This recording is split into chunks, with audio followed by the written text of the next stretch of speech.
Hey everyone. So the first article I read this week dealt with the differences in the denominations within the Black church. I know that a lot of times the Black church is talked about as a single entity, but there are actually multiple denominations. And so this author uses comparative and deconstructionist methodology to compare the religious beliefs and the institutional structures of the Methodist Church, Episcopal Church, Baptist Church, and Presbyterian Church. And basically what he finds is that, yes, there are differences.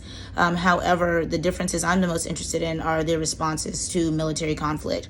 And so some churches supported World War I and World War II efforts and sending their congregation members over to commit acts of violence, right? Or participate in violence, and then others sort of pull back. And so if we're looking at that in terms of the civil rights movement and support, we can see how those divisions would cause, some issues in terms of getting the job done.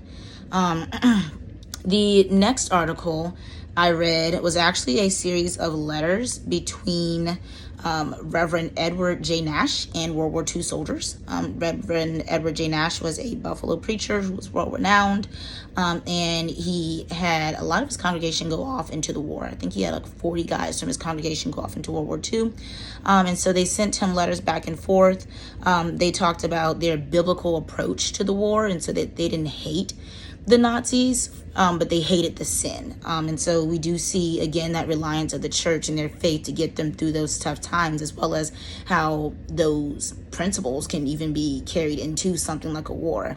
And then the article also discusses the ways that church linked home and abroad, because so many of the GIs did not get those care packages or those letters or those photos that we see in all the romance movies. And so he really tried to, along with his congregation, make those soldiers feel at home while they were so far away.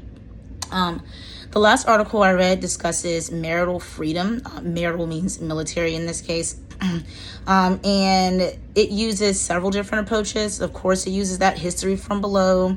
There's some military history in there, political, and then a revisionist approach to basically let us know that Black GI soldiers played an integral part in the war, but they never get the credit. And so this talks about the different struggles that Black GIs face, as well as their different forms of protest and how their activism during the war, which a lot of them carry back to the Black church, actually spurned all that political action that we start to see in the 50s and 60s.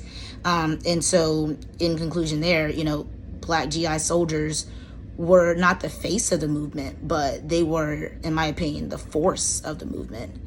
And that's all I have.